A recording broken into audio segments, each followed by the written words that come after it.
Assalamualaikum warahmatullahi wabarakatuh.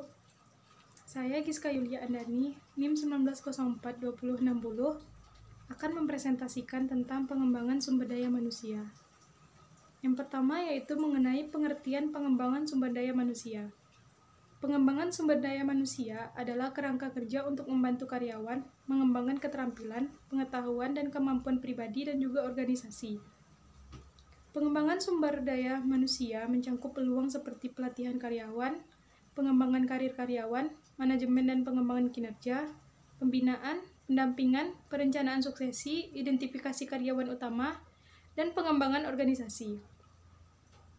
Selanjutnya, ruang lingkup pengembangan sumber daya manusia, yaitu ada 3. Yang pertama, perencanaan sumber daya manusia. Yang kedua, pendidikan dan pelatihan sebagai upaya pengembangan sumber daya manusia. Yang ketiga, pengelolaan sumber daya manusia.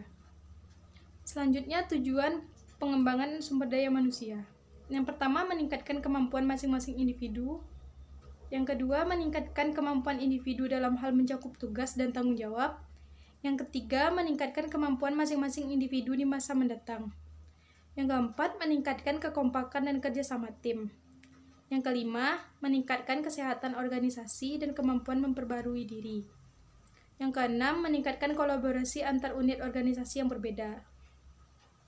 Selanjutnya, bentuk-bentuk pengembangan sumber daya manusia. Menurut Hasibuan di dalam bukunya tahun 2008, halaman 72. Ada 2, yaitu yang pertama, pengembangan secara informal, yaitu karyawan atas keinginan dan usaha sendiri melatih dan mengembangkan dirinya dengan mempelajari buku-buku literatur yang ada hubungannya dengan pekerjaannya.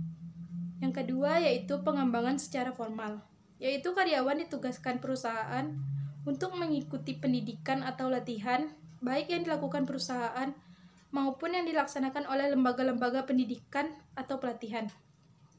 Selanjutnya, pengembangan sumber daya manusia sendiri juga dapat dibedakan menjadi 2. Yang pertama yaitu pengembangan sumber daya manusia secara makro, yang bertumpu pada pengertian bahwa pengembangan sumber daya manusia yang terarah dan terencana disertai pengelolaan yang baik akan menghemat sumber daya alam yang ada. Yang kedua, pengembangan sumber daya alam secara mikro, yaitu lebih menekankan pada pengoptimalan hasil kerja yang maksimal dalam suatu perusahaan. Selanjutnya, fungsi pengembangan sumber daya manusia. Yang pertama, meningkatkan komitmen karyawan. Yang kedua, meningkatkan fleksibilitas dari angkatan kerja. Yang ketiga, meningkatkan produktivitas. Yang keempat, mengurangi turnover dan absensi. Yang kelima, meningkatkan sikap kepemimpinan. Yang keenam, menciptakan moral yang baik bagi karyawan. Selanjutnya, strategi pengembangan sumber daya manusia. Yang pertama yaitu bisa dilakukan dengan cara memberikan penghargaan kepada karyawan yang tujuannya agar karyawan lain bisa termotivasi. Yang kedua, dengan cara mengadakan program pelatihan seperti skill training, pelatihan ulang, creativity training, cross-functional training, serta team training. Yang ketiga, bisa dengan cara memberikan kesempatan untuk menuangkan ide. Sebuah ide yang dikeluarkan oleh karyawan harus didengar dan dipertimbangkan jika sesuai.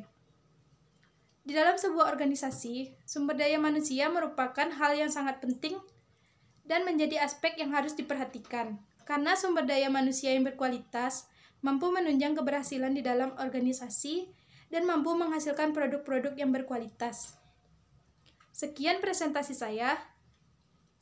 Wassalamualaikum warahmatullahi wabarakatuh.